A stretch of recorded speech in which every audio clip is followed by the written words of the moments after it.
Las Vegas, Nevada, 89108.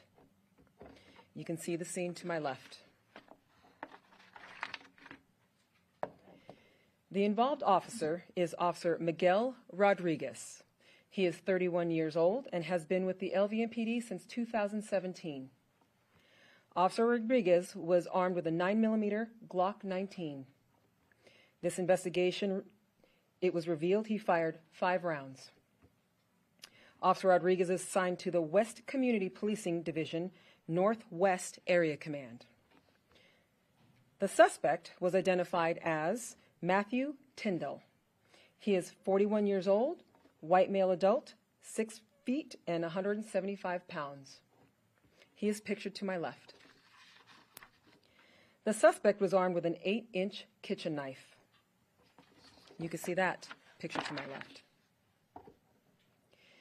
Tyndall was arrested for the following charges: 2 counts of attempt murder with a deadly weapon, victim, older person; attempt murder with a deadly weapon; home invasion with a deadly weapon, victim, older person; home invasion with a deadly weapon; battery with a deadly weapon; and resist public officer with a deadly weapon, not a firearm. The details of the officer-involved shooting are as follows. On June 25, 2024, at approximately 9:42 a.m., the LVMPD's Communications Center received a call from a citizen regarding a male, later identified as Matthew Tyndall, who had broken into a residence while armed with a knife. In that call, the citizen was heard saying, "He's going to kill us." The call was generated as a STAR protocol, and patrol officers were dispatched. Officer Rodriguez was the first to arrive and made contact with the residents that live on Valley Drive, who said that Tyndall was in their backyard but had left. An additional officer arrived with a low-lethal shotgun. Within minutes of arriving, both officers heard yelling for help from the house next door. Both officers ran to that home and saw 3 individuals outside of the front door. Tyndall was in the doorway and in a physical altercation with another male while holding a knife. After issuing Tyndall verbal commands, he dropped the knife, but then bent down and attempted to pick it up again. Officer Rodriguez discharged his firearm, striking Tyndall. Shortly after, the suspect was taken into custody and medical aid was provided. We will now play body-worn camera for you.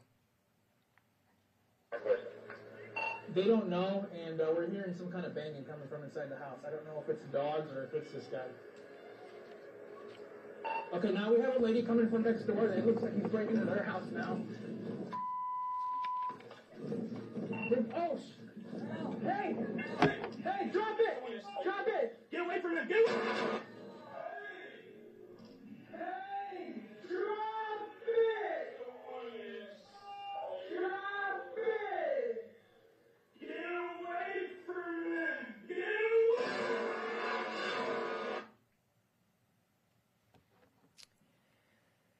Now, the photo to my left shows the knife that the suspect dropped and where he reached to pick it back up again prior to the officer-involved shooting. I will now share additional details learned through the course of the investigation to Tyndall's actions prior to the officer-involved shooting. Tyndall threw a decorative rock through a window at the first residence and made entry where he attempted to stab 2 individuals. Both of the victims in the home threw furniture at him and eventually got him to go outside into their backyard. They called police and ran outside and waited. Tyndall jumped the wall into the neighbor's backyard and entered through a side door. While inside, he attempted to stab another victim. Shortly after, our officers heard the yelling and made their way to the home where the officer-involved shooting occurred. Now, this concludes this portion for officer-involved shooting number 6. I will now take questions. For Channel 3, did Tyndall have any relationship to this neighborhood, to these residents? No. Yes. Las Vegas, and you said 5 shots were fired. How many times was Tyndall struck? I do not have that information.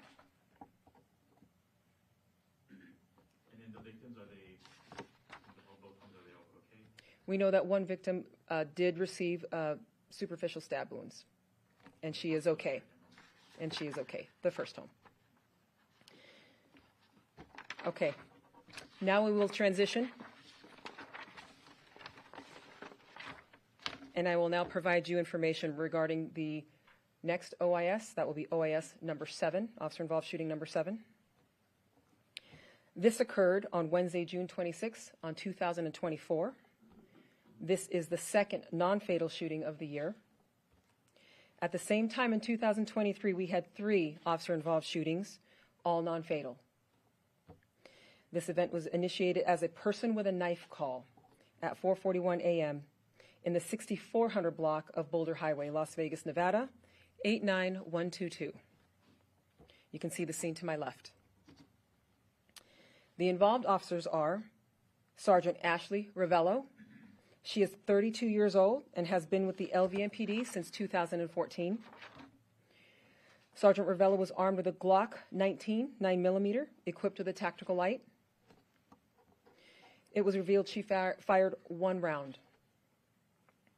The second officer involved is Officer Johnny Patino.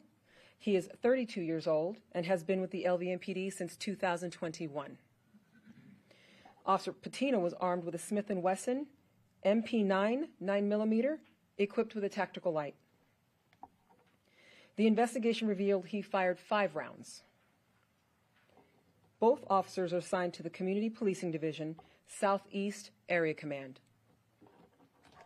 The suspect is identified as Robert Kennart. He is a 62-year-old white male adult, 6'4", and 210 pounds. He is pictured to my left. The suspect was armed with a folding knife and a box cutter. You can see a picture of his weapons to my left. The following are the suspect's charges: 2 counts of attempt murder on a protected person, 1 count of resisting a public officer with a weapon, not a firearm. And now the details of the officer-involved shootings are as follows.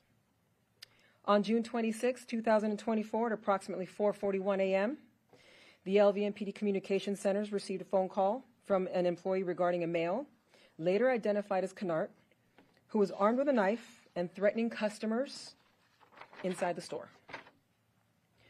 When officers arrived, they located Kennart in the parking lot of the business, holding a knife, and appeared to be agitated. Officers established an immediate action team to contain and prevent him from entering the business, which had several citizens inside. Officers gave Kennart several verbal commands to stop and drop the knife, which he ignored and began to walk towards the front of the door of the store. Officers followed him and discovered he was armed with 2 knives, 1 in each hand. An officer attempted to apprehend Kennart before he reached the front doors to the business. Kennart quickly turned toward the officer, who then created distance and discharged a low-lethal beanbag round, which was ineffective. Officer Patino then discharged his electronic control device at Kennart twice, which was also ineffective. While still armed with both knives, Kennart began to walk towards officers, causing another officer to discharge a less lethal 40mm specialty impact weapon, striking the suspect.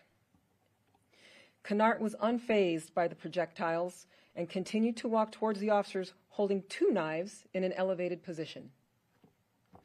Kennart then stated, "Shoot me," and charged towards Sergeant Ravello, causing her and Officer Patino to both discharge their duty weapon. Once in custody, officers began life-saving measures for his injury as they waited for medical personnel to respond.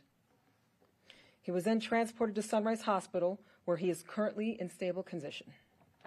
We will now play 2 body-worn cameras of the incident for you. Metro Police, stop! Or you're gonna get beanbagged! Sir, Metro Police! Stop right there! Hey, fuck it. You good? Hey, get on the ground! Hey, watch it. Cut him off. Hey, get inside! Oh. Hold on, wait. Take the time to get on the door! Get on the fucking ground! Get on the ground!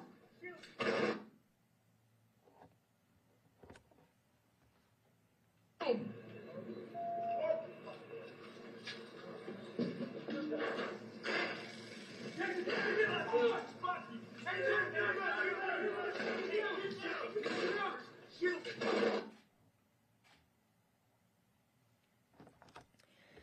This concludes our briefing. Does anyone have any questions regarding this officer-involved shooting? Do we know if there was any mental issues going on with both, this suspect? I do not know. And just in regards to being just over double the OISs from compared to last year, is there high alerts within the department for officers? We are always continually on high alert, and we continually train to de-escalate for these exact type of dynamic situations to continue to try to provide the service that the community needs. And is anything being done differently since right now we're up to 7 and compared to last year we're just up to 3? Again, we're continuing our efforts to de-escalate the situation, as lethal force is our last option. So as you can see, these incidents are ever evolving and so dynamic. I'm very thankful that our officers are safe and that citizens weren't injured during either of these horrific incidents worse off. So thank you for your questions. Now I'm going to transition and I'm going to introduce Deputy Chief Dory Corrin, who is going to discuss an event that happened at Metro headquarters earlier today. Thank you.